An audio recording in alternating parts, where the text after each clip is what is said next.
And now yeah. Recording has started, but where is Martin?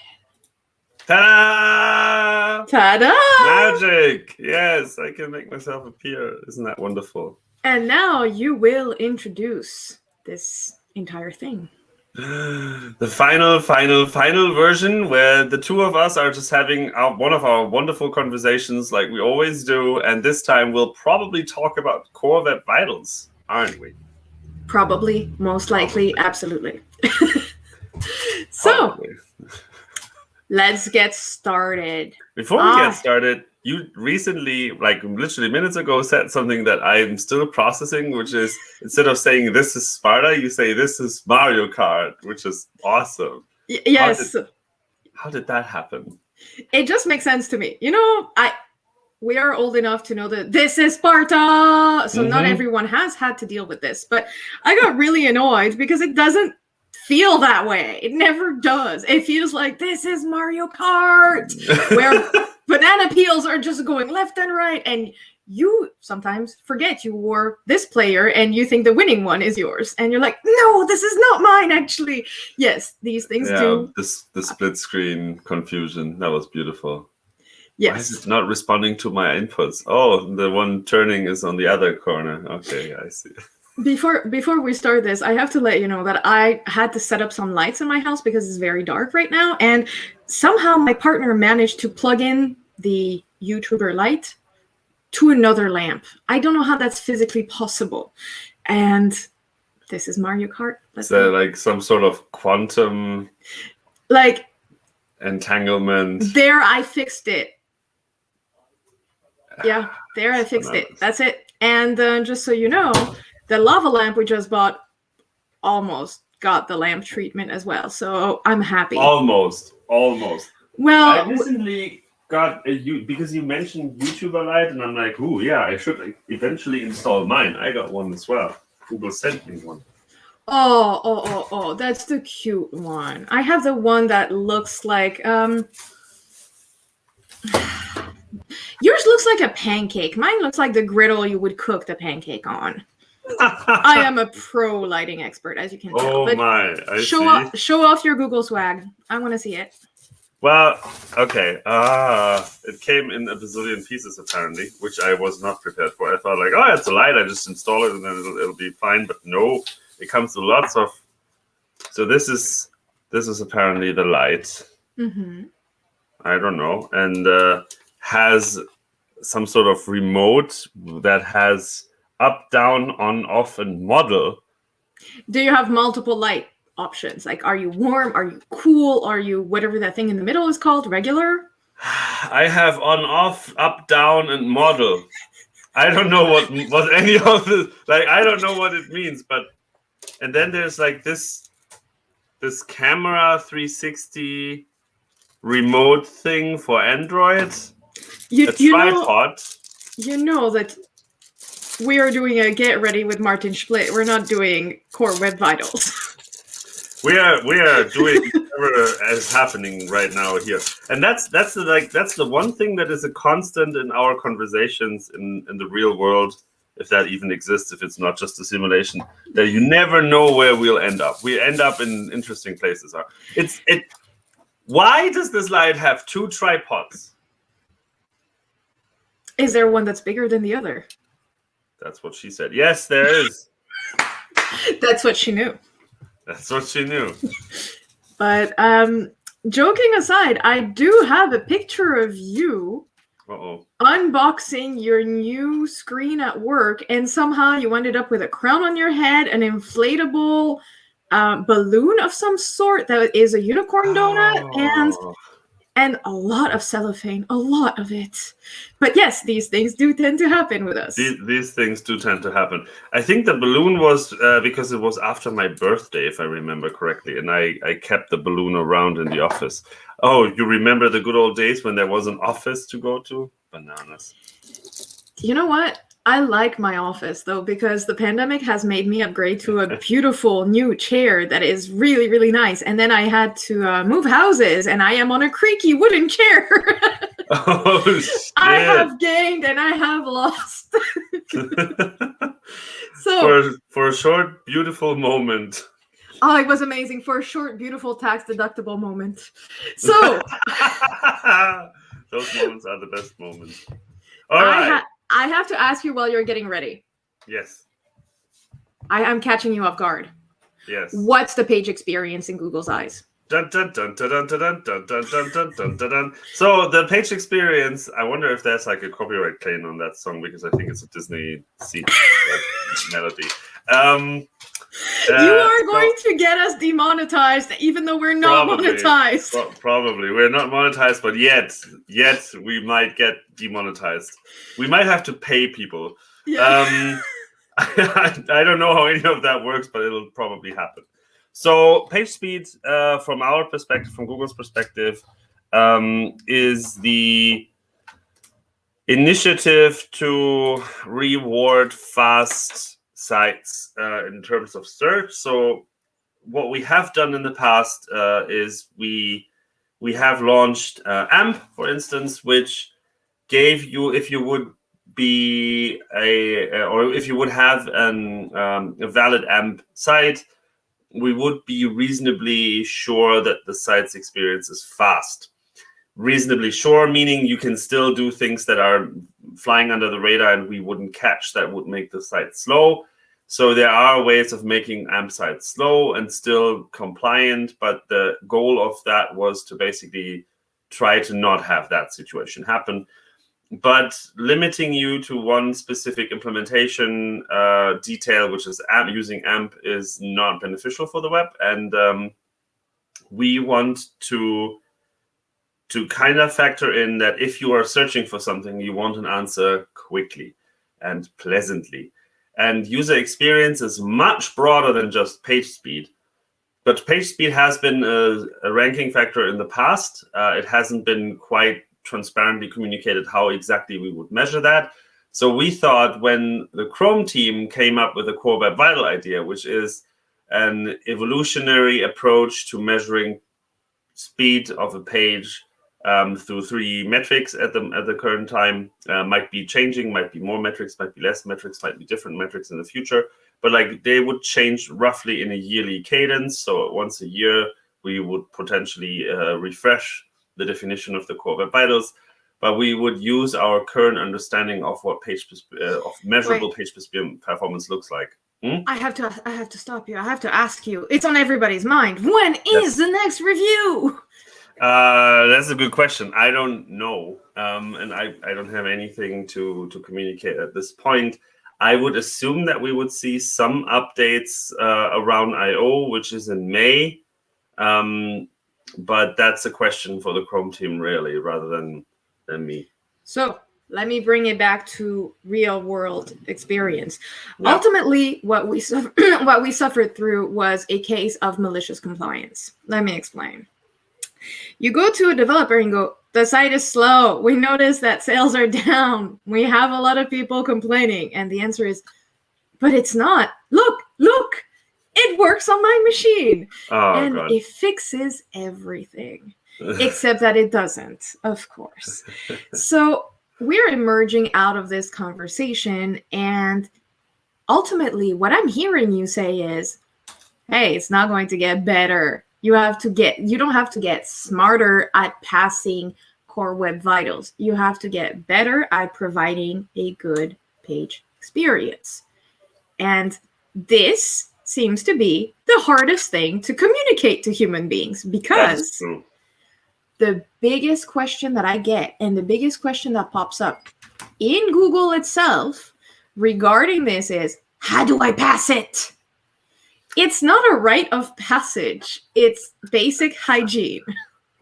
Ooh, but am I terrible at this myself? Yes, because if you look at your website and you go, oh, I have this page builder and they promised that they would speed things up and changing things is going to be terrible and blah, blah, blah. It's the reality for a lot of people. A lot of people are like, okay, let me weigh in how bad I'm going to screw myself, whichever way it's going to happen, because I can tell the wind is not blowing in my favor. It's going somewhere. I'm just going to be dragged along with it. So I have questions for you. Yes. What is the feedback that you got from the dev community? So from the developer side, the feedback has mostly been positive because I think we as Google have been preaching to the choir for years and years now that making fast website is important, and there's a business case for making your website fast. And yet there has been an unsatisfactory and unsatisfying amount of churn. So the metrics kept changing. The weighting between the metrics kept changing at seemingly random intervals, and depending on who you would look to be your tools provider, it would look different, and it was chaotic, I would say. Stems from the fact that understanding and quantifying page performance or page speed is really hard. So that was a natural thing that would happen, but it was frustrating, and it meant that goalposts were moving all the time. So as a developer, it happened to me as a developer. I spent time, a couple of weeks, to actually make things faster. Then our score that in whatever tool we were measuring at the time was going up. And then out of nowhere, the tool updated and our score was like lower than it was when I started. It's like, Martin, you spend time on making this page faster, so why is it slower now measured in this tool after all? And there are no good answers to it except for, well, the tool has changed the way it looks at performance. And then it's like, yeah, but why, and why now? And that's frustrating. That sets everyone up for issues and trouble, and that's not what we want. What we want is that people who are investing in page performance and page speed are actually being rewarded rather than the opposite. So I think that was met mostly with positive vibes. I've heard you talk, and all I'm hearing is something else. Let me explain. My brain went to sizing, women's clothing. If you buy a size 2, is it truly a size 2? You will find out when e-commerce may or may not reward your investment in the specific brand you thought was consistent. And it's literally this. And the reason why these metrics keep shifting as well is that expectations are shifting, not only from the brands producing the websites, but consumers, human beings. I've been saying for years that if a website is slow, I'm not even going to think that the website is slow. I'm going to think that the internet is broken. So I'm going to ask my husband if the internet is okay on his side. Like, that's how ingrained in us this whole page experience is. Mm-hmm. We're not thinking that you would dare make this slow on purpose. And if you are, good luck with the future. Mm-hmm. So this is something that I find very interesting because, yes, I've seen some developers be terrified of this update. Yeah.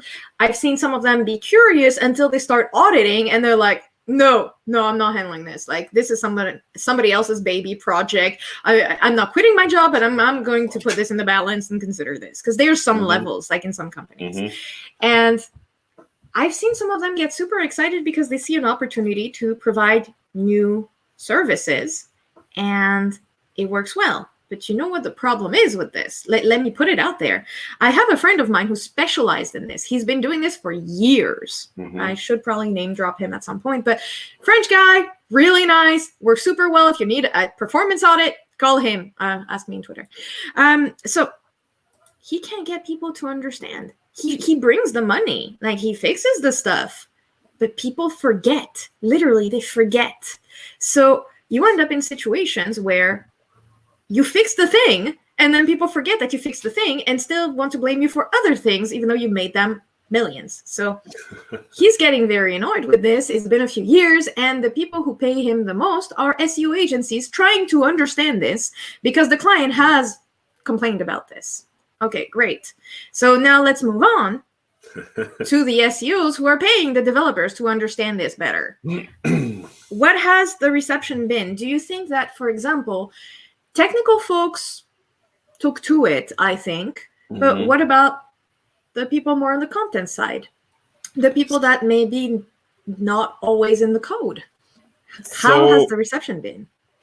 It has generally been mixed a little bit. Same with developers. For developers, it has been mostly positive. For the SEOs, it has been very, very mixed because even the technical people, some technical details aren't necessarily clear yet. We are working with the respective teams to make sure that we are producing more clear examples.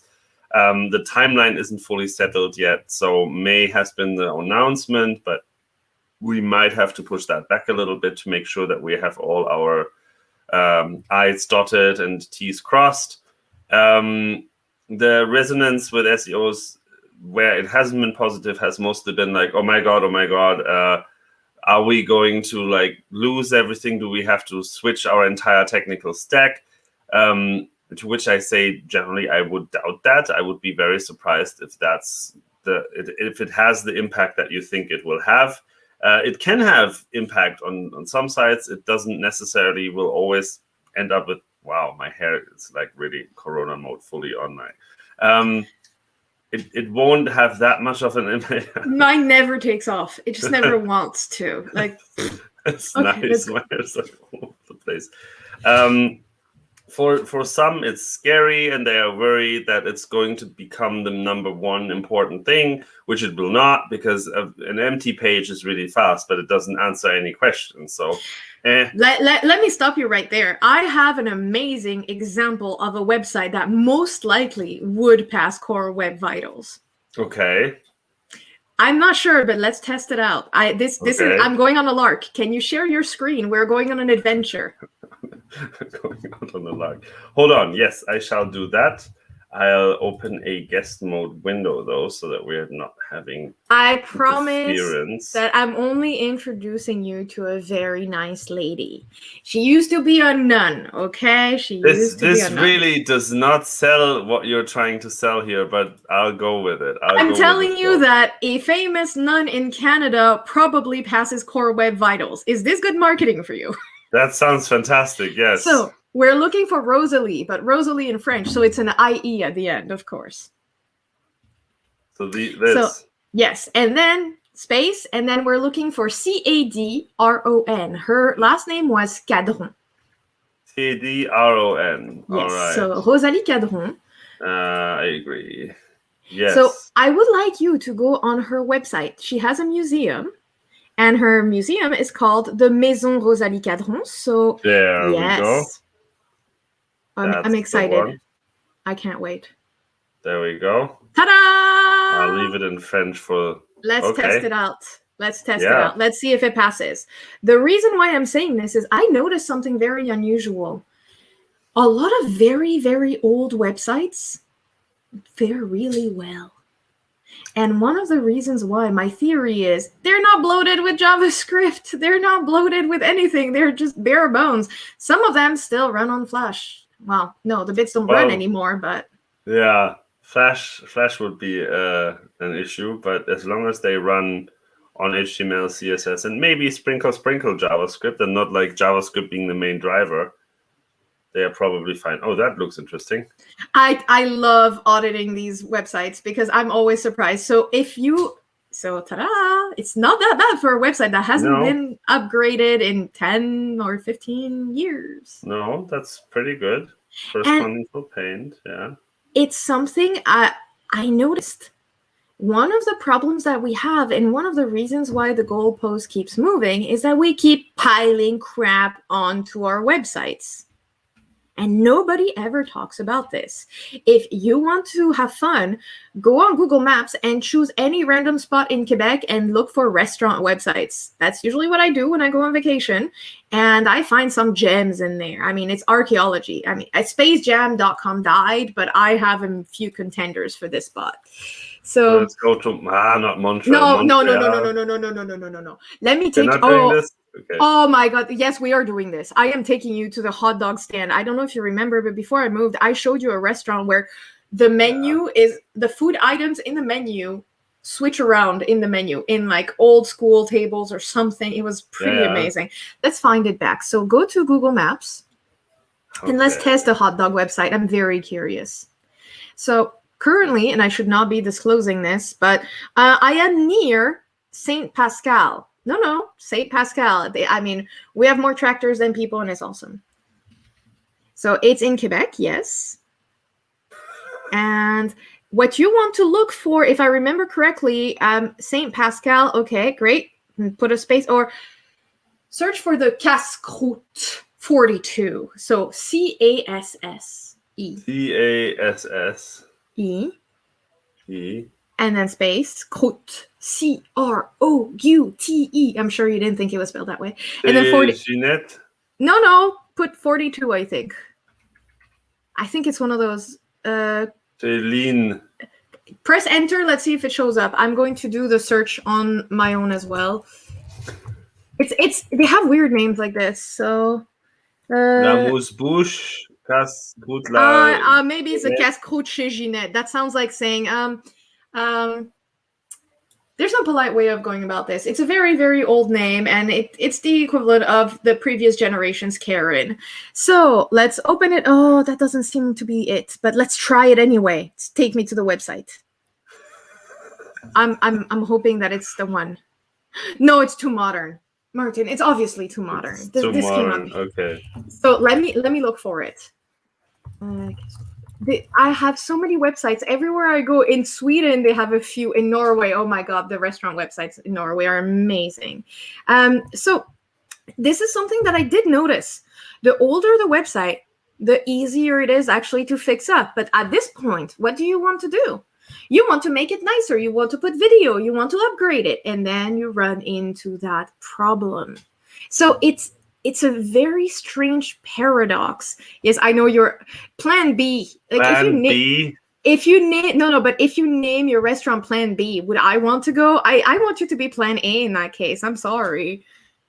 Like, it's just I cannot find it back again. I'm sorry. The hot dogs have gone offline apparently. But I found another one. The mini putt. Casse-Croûte. Oh god. Okay, so apparently it's mini golf and restaurants. Let's not do that. Let's stop the screen share and go back. Okay. So I have a trick question for you. We know that this is one of those difficult things where making your website more contemporary will make it slower because of these different things. So we have to have a compromise in certain things.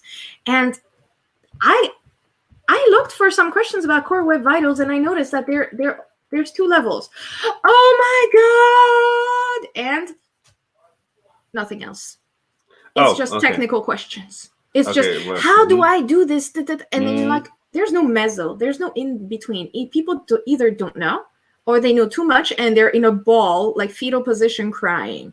So I wanted to have one of those. People also ask. The problem is that the questions that people were asking were very, very generic. So I wanted to ask you one that is not people also ask, but person also asks. And Dave Smart also asked. Our custom font costs CLS when it loads in. So he did what he has to do. He changed it to font display optional. But guess what happened? The branding department happened. The branding department is not happy. The branding department wants Dave's scalp because their single page application website ended up with a fallback that, the font, and the fallback is not engaged until they refresh. What should Dave do? Hold on. Think a bit, because I'm going to feed you more context. Of course, most of the things that Dave could do were either very long, very complicated, or amputate half of the other stuff that he had to maintain. But of course, if we found a middle way, the branding department was having none of it, because brand is brand, right? So we could either spend a lot of money and make a lot of people upset, or we could just have one department be upset, but that department is rather dangerous for your social interactions within the company. So yeah. Branding is always hard. Branding is the reason why we couldn't have a conference called CrawlCon, because they found Crawl to be very creepy. So we're like, well, that's what we have a crawler. Like that's the technical term of it. They're like, no, we're not having it. So you can be a crawler, but you can't be a crawl, and you can't be a crawly. No. But you could have creepy CrawlCon though. No, creepy crawler con.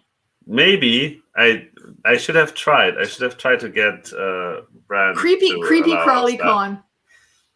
Sorry. So brand and trademarks are always like the harsh ones to navigate. Our lovely spider on the website had a name that we couldn't actually use because of trademarking issues. It's like, it's okay. I can call it Dex. We can. Exactly. We can just call it Dex for shits and giggles. We just don't officially put it somewhere. That's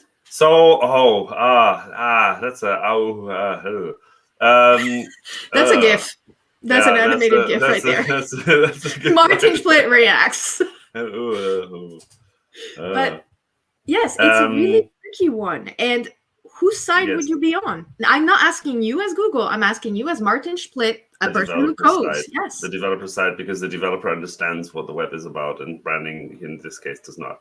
It drives me bananas that there are brand people and designers and also marketing people sometimes who do not understand that making a website is not the same as making a glossy brochure.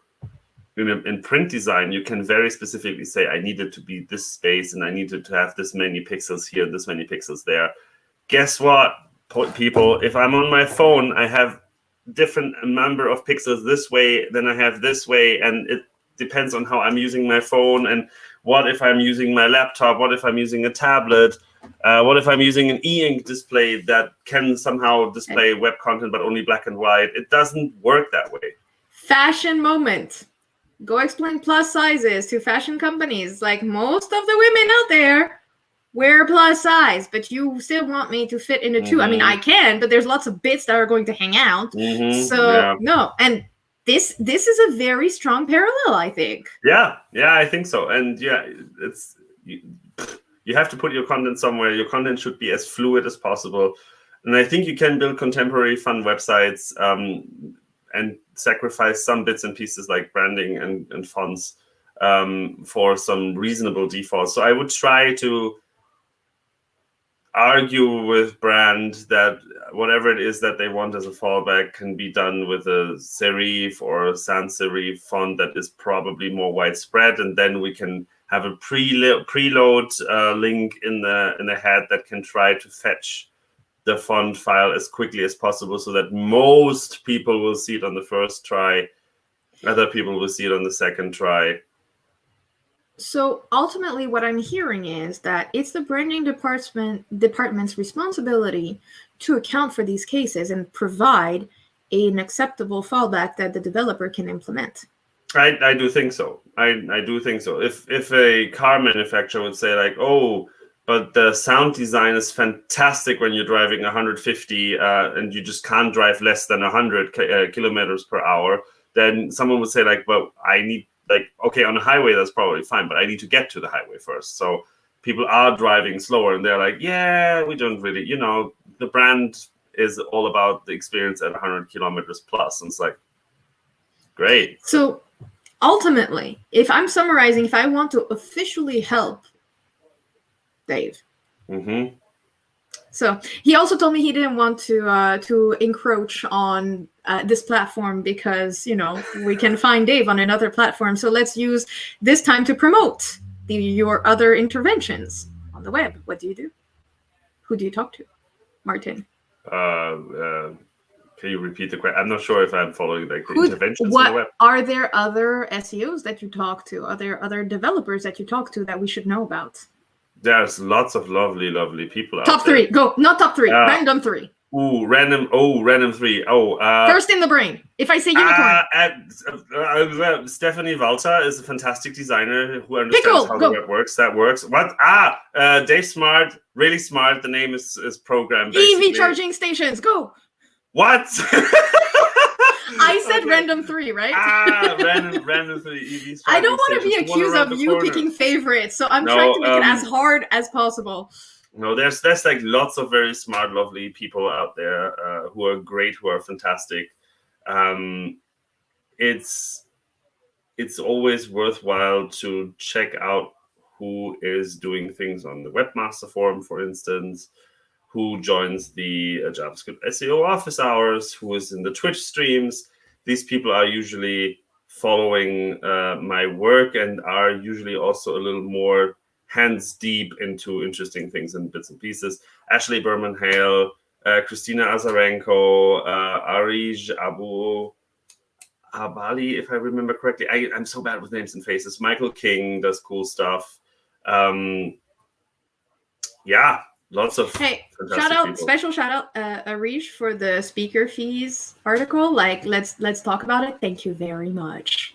Okay, so if we go back and if we want to help somebody who is stuck with a CLS issue facing branding departments, ultimately we can statuate that for now what we expect branding departments to do is collaborate and provide an alternative, because CLS is not going away. No. It may get refined in a year, maybe during Google I/O, that's great, but it will not get better. They have to face this. Yeah, and it's a case of just thinking from the user's side. If they say, oh, the user's experience is very important to us, then a missing font shouldn't get in the way, because with the wrong font you can still access the content. So yes, it might not be your brand identity, but your brand identity should not only be the font. It should also be the color scheme. It should also be the general appearance of the site. It should be certain ways of it should be the page experience the customer has upon landing. Yes, do this. Page experience is like, so there's this car rental system here in Switzerland that is amazing, that I love and I'm using quite frequently. But their experience is a piece of shit, because whenever you want to access anything, you are looking not at one, not at two, you're looking at 3 consecutive spinners. It's like you start the app, it gives you a spinner, and then it shows you the search form, then you type in where you are, then it shows you a spinner. Then actually it's 4 spinners now that I think about it, because then you type in where you are, you see the spinner number 2, and then you say when from when to when you need the car. Then you hit search, then it has a spinner, and then for no fucking reason it shows, like, it spins, and then it spins again.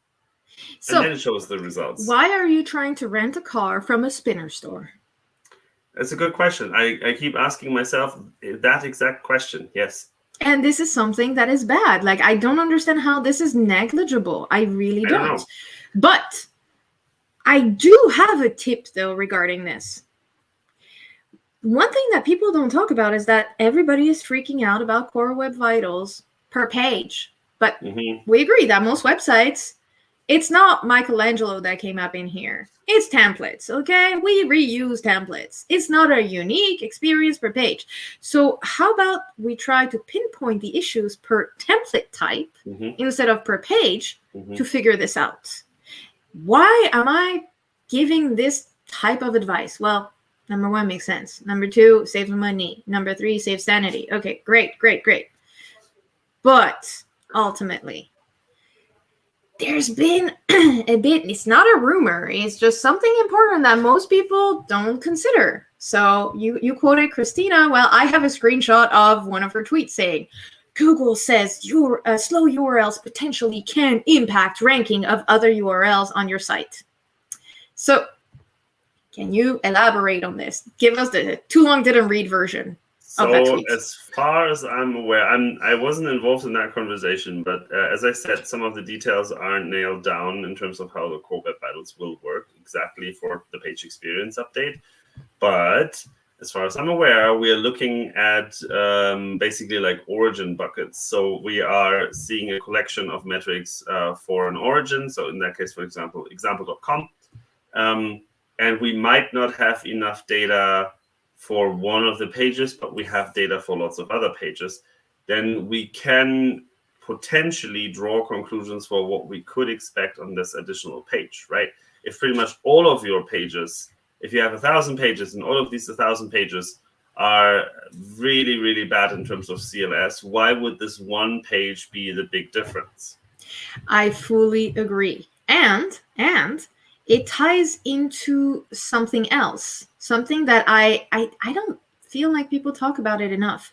The Chrome UX report. So I have a good question, but first I have a silly one. How do you pronounce it? The acronym? The Crux report. I don't know. Are you sure? Because like I have No. questions about this. Is the R a tiny R, and why is the R minuscule compared to all the capital letters? And how should it be pronounced? Is there a language that pronounces like discrete R's? Because as a French person, I'm just going to tell you R is R. So can you give me the German version? Yeah, UX. Oh my god! Probably, oh my god! Because... The R. I'm putting the R in UX with the. How nice! How nice! Yeah, like it. The real question is, I hear a lot of people talk about this report in real world, real talk. I will go on the little Google Data Studio thing. You know what I'm talking about, right? And then I will copy the URL. I will paste it. I will go through this entire setup that confuses me because there's a button called Explore that I want to click every time, but I know this is not what I need to do, okay? I know. So I click on the other one that's hidden and clearly not wanting my attention, and I create the report. Who doesn't want to click the Explore button? Okay, so everybody knows about the Explore. Okay, perfect. So I want to try this with you. Can you share your screen and let's go in the hooks or the crux? Okay, let's see. Let's share the screen again. Let's share the screen again. Share the screen. Share a video file. No, I do not want to share a video file. You could, but you seem so worried that I almost don't want to see that video. I'm taking you on a ride. We're going to visit another museum. Okay. I love the fact that Data Hog is advertising for this because every time I see their name, I'm like, yes, you are hogging the first space in that result. It shouldn't be you. Okay, so let's move on. Let's enter this. Enter what? The Data Studio. Oh, yeah. Like there's a button we can click and like create the Chrome. Yeah. Yes. I keep failing. Oh, god damn it. I know. I know. Hold on. It's okay. Where's the... Is this to the get bunny? started? No. Creating a dashboard. Yes. Gosh. So no, go back. What? We did not find it. Oh god, no. Okay. Chill. Oh, we're in the wrong place, huh? Yes. Creating a dashboard. No. Okay. So there's like a lot of text for me just wanting to click a thing. Yes, I am aware. Data Studio. It took me a while to find it actually, and when I say that, I mean every single time I do this, I do the little song and dance you're doing. I have internal things that I can use, so I'm like, It's okay. I'm putting you forward. I'm pretty sure once we are done, this conversation will lead to, hey, what's going on? So I'm sending you a link. No, this is also not the thing. I'm sending you a link. Click on it. Yes, hold on. Let me actually get to the window where you're sending me that link because it's here. It's in StreamYard. Okay, cool. Copy the link address because fun times. And I'm in the wrong window. It's not a problem because I can talk over this. You are going to have to click a few more times after this link anyway. Like it's not going to be straightforward. So we're going back to this. Right. Hold on. Yes. You see number 3. Click on it. Yes. Okay. Yes. Oh mon Dieu, c'est pas possible. Sorry. Because I'm not logged in. I think it's because I'm not logged in. Okay. So should I share my screen? Oh, I'm terrible. No. I'll grab us a window that is nondescript enough. I don't have a button that allows me. Okay, hold on. We can do this. We've been here before. We can do this. We can A, absolutely do this, and B, I want to know exactly how this works because everybody talks about this report, and I have some students of mine who are like, but when I do this and then I do that and then I do that, it doesn't work. And I look into it and then I go, yes, so there's a reason for this, and I'm really sorry this was sold to you as a dream. You do not fit the bucket that can access this information, so you need to find help elsewhere. So what I could do is give you a report I already made. So go back to StreamYard. But there must be a way to actually... How did I do... I did use this like a year ago. This should be possible. Okay, fair enough. So here we go. Here's the link that you just shared. You really, really need to be logged in, I think. But let's test it out. But I was logged in now, so I Can't access request report. Aha. And it doesn't exist. Okay, perfect. So I'm sorry, I'm going to click Okay, on hold this. on. Datastudio.google.com. Am I logged in? Am I not logged in? I should be logged in. Yeah, I think you missed out. Okay, so it worked? No, it doesn't. Yes, but no. Hey, Well, I made a thing like a long time ago. No. We are no. You go back to the other tab.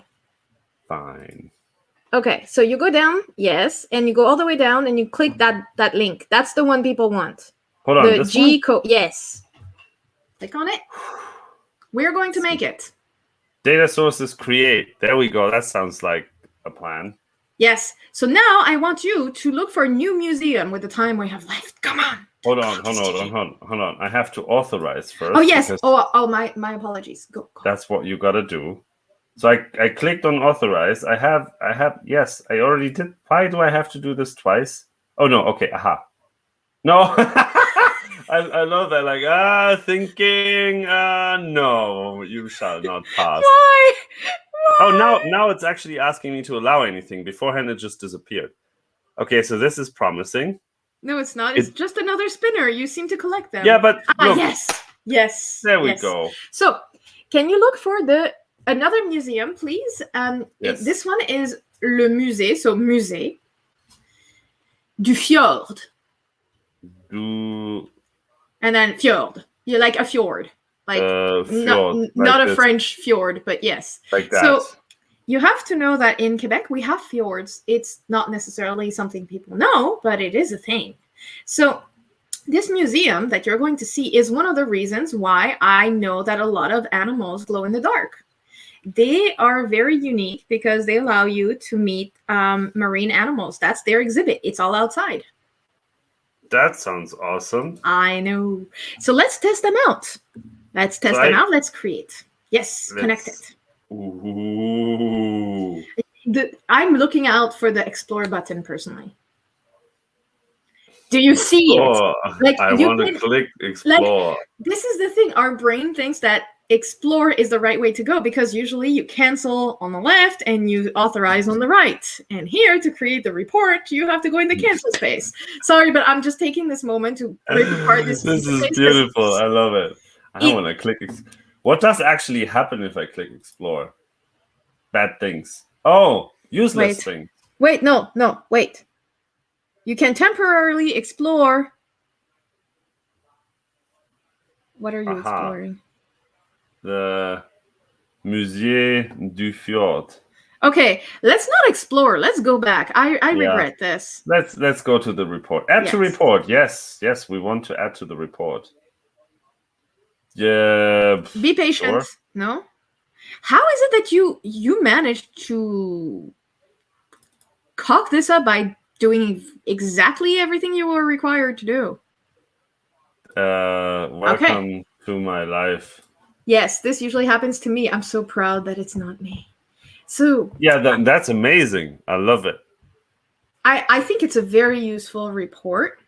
Let me send you mine if you don't mind. So please go ahead.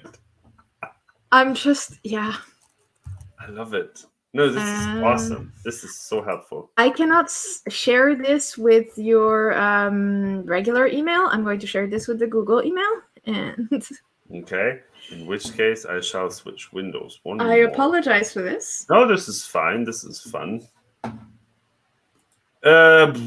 New window. No, actually, I can hold on. Ha ha ha ha. Even better, I can open this in a tab, and then I can share the tab. That's the way to go. Okay, I'll wait. Get the report link. Why is it hating me so much? Okay, try this. Today is a the new one. Fantastic day. Don't we all Monday. love it? But I'll stop this. The thing is, like, for me, it is like a Monday because I had the previous days off, so I was like, may this Monday be long on to you, because not for me. Okay, so no, that looks more like what I'm used to, which is still empty. Yeah, it's except for not having any data, but that's. This is something that happens often. No, this happens often to people. So all I want you to help me with is psychotherapy. What do you do if this happens to you? Breathe in, breathe out. Maybe take a break. This might be a good opportunity to just And go for a walk. maybe you really do need Google Search Console for your own website to audit this. Maybe you can go to Page Speed Insights. Maybe you can use some other tools. Like, I just wanted to say that there's a tool out there for CLS that I love that's made by, well, I'm going to go with the proper URL and then name the person. It's defaced.dev, and if you go in the tools section, there is a layout shift GIF generator. So that's our reset. Deface.dev. Yes, can you please? I can send you And a hold link. on, I need to share my window for this, I think. Because if I share just the Chrome tab, then you can't see it actually. Here we go. So the gentleman making this is Chris, and you can always buy him a coffee. So I'm going to send you the proper URL that I put in my favorites and that I use almost every day. Layout shift GIF generator. Ah, absolument. That sounds great. So you can and then put in. Yeah, Musée du Let's go. Fjord. So this doesn't help you with everything, but it helps you with the one thing that most people have a very hard time looking at, which is the cumulative layout shift. This will generate a GIF. You can download the GIF, put it in your audit, you can send it to your colleague. It shows what's moving. So for example, if we have an issue with the branding department, we can show, hey, you are causing all of this. Help us. I love that. So, I'm also very much happy that you are pronouncing GIF correctly, unlike the creator of GIF, who is mispronouncing the name of his own creation. So I got one of the best conferences on GIFs from my couch, but then it was given at a real conference. I will try to find it and share it on Twitter, but it was amazing. It unpacks the fact that GIFs are basically remnants of a lot of crap. There's a lot of copywriting. There's a lot of politics of the web stuck in your little like GIF of the Powerpuff Girls doing something. Yeah. And it's absolutely terrible and it makes the web slower just because of politics and just because of historical garbage. Like it's an archaeological dig to look and unpack a GIF. And after all of this wonderful talk, the feedback that the speaker got was, you didn't pronounce GIF properly. And they were like, is that the best you can do? I absolutely adore you. I needed someone like you in my life. Yes. So it's just a thing that will keep on going. So do we see the score? We do see the scores in for July 2020. I do get data. Yes. Oh, so you do get data. It's just us that don't get data because we did something wrong. I had to select the month specifically. So this is the problem. I guess. Martin, you debugged something that many people could not debug. Thank you. I only used this drop down. Yes. And you also couldn't find the report. So now you have lived through the entire thing. I have played through the internet. Yes. And so we agree. We have certain tools that can help us just give that report, be good. And you have additional tools that are recommended by Google. You have developer tools that are made by developers who are basically going, hey, there's got to be a better way to do our job. Let me offer this alternative. Does it suit everyone? Not necessarily, but it will suit some of us. So find your toolkit when it comes to fixing core web vitals, and this will help tremendously. And sadly, I'm going to have to run soon, like very soon. We're coming to an end. So you know what happens at the end. I talk about stuff that has nothing to do with SEO. So let me close with, there's a reason why I showed you a few museums, Martin. Museums need help. Museums cannot necessarily upgrade their websites because of funds, because of time, because of knowledge. And museums are actually the target of hackers that come in for SEO purposes. So, if you put an old website that is not necessarily secured with great authority on it, is going to attract the bad kind of folks. Mhm. So if you want to help your local community and you want to get a handle on this core Web Vitals thing, maybe you could donate your time to a museum near you. Ask them, hey, you look like you could use some help. I'm not talking about the big ones. I'm talking about the local ones that you grew up with, the ones that really matter to you. Give your time, fix it up, and then you can go on and sell your services to something else and you help your community. So, ta-da! And last but not least, we have to talk snails. Snails. Snails. What kind Why of snails? Glow-in-the-dark snails. Of course, glow-in-the-dark snails. Yeah. So that makes sense. I'm leaving you with this quote, the flashlight snail. Yes, it's a real animal, and it's called the Hynea brasiliana. Personally, I would just want to call it the glow-in-the-dark Hynea, but that's a different story. Let's go. This snail lights up a blue-green light when in danger. So most of us would want to see a red light for danger. This snail is doing it. It's going a different direction. Blue-green light means danger. And while other snails can emit dim flashes of light from their head area, well, this snail, it sparkles like a vampire during the day, or, like a flashlight. So yeah, either daylight slow vampire or a beautiful lit flashlight. But it's a thing, like there's so many animals that just glow. Did you know that before we started talking about this? No, absolutely not. Like we had a glowing shark, we had glowing platypuses, we now had glowing snails. I think this is closing the chapter on glow-in-the-dark animals. We're going to switch it up to other knowledge because we both care about a lot of random stuff. So next time we may come with something else. If anybody has a recommendation, let us know. Let us know in the comments. Awesome. Thank you so much, Miriam. It has been a fantastic time and a joy to talk to you as usual. And thanks to everyone watching out there. Stay safe, stay healthy. Please. See you soon. Bye. Bye.